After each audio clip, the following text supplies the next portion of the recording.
সামনে যা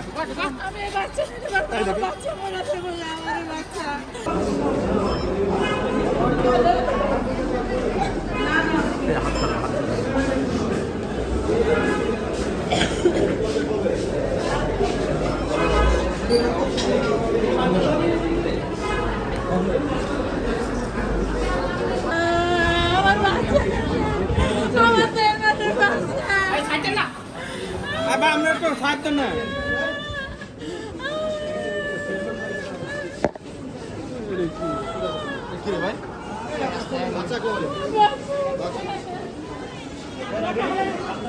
তার সিজারের ক্ষতটা এখনো শুকায়নি। তার কোলে 1 মাস 16 দিনের একটি বাচ্চা শিশু রয়েছে, নবজাতক শিশু। সেই শিশুকে সহ বিজ্ঞ আদালতে আজকে আমরা বিজ্ঞ আদালতে বলেছিলাম যে তার যেহেতু সিজার করে বাচ্চাটা হয়েছে, তার ক্ষত এখনো শুকায়নি, তাকে প্রতিনিয়ত ফলো আপে রাখতে হচ্ছে।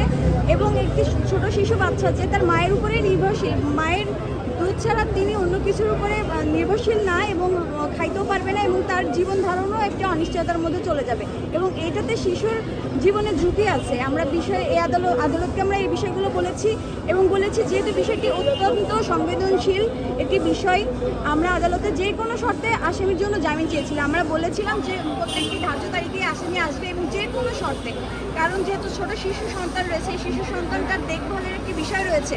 এখন বর্তমান যে পরিস্থিতি, দেশের পরিস্থিতি এবং যে আবহাওয়া এবং যে হামের উপক্রম দেখা যাচ্ছে এবং বিভিন্ন ধরনের সমস্যা রয়েছে, এইগুলোর মধ্যে এত ছোট একটি শিশু, তাকে এই মা জেলখানায় নিয়ে গেলে এই শিশুটা কীভাবে বেড়ে উঠবে, কিংবা যদি নাও নিয়ে যায় বাইরে রাখি তাহলে এই শিশুটার দেখভাল কে করবে?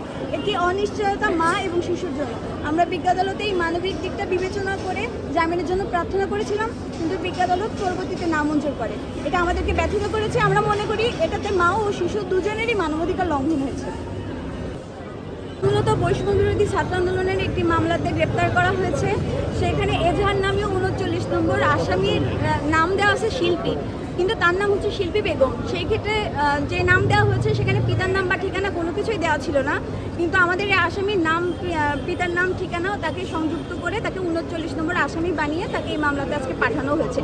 এবং এই মামলার যে বিষয়বস্তু আমরা দেখেছি জুলাই মাসের ঘটনার উপরে বেস করে, যেখানে বাদী দাবি করছে যে তার বাসায় আক্রমণ করে ভাঙচুর করেছে, 5 লক্ষ টাকার প্রোডাক্ট ভাঙচুর করেছে এবং 3 লক্ষ টাকার প্রোডাক্ট চুরি করেছে এবং তার বাড়িতে আক্রমণ হয়েছে। আমরা জানি যে বৈষম্য বিরোধী ছাত্র আন্দোলনে কারোর বাড়িকে কেন্দ্র করে কোনো আক্রমণ করা হয়নি, কিন্তু আমি মনে করি এটি ভিত্তিহীন। ইতিমধ্যে আমরা দেখেছি অনেক বৈষম্য বিরোধী আন্দোলনের মামলা নিয়ে বিভিন্ন ধরনের ব্যবসা করা হচ্ছে, বাণিজ্য করা হচ্ছে, পরবর্তীতে সেইগুলোতে আবার ফাইনাল রিপোর্টও চলে আসছে। তো এই ক্ষেত্রেও যে এমন হবে না এর কোনো নিশ্চয়তা নেই।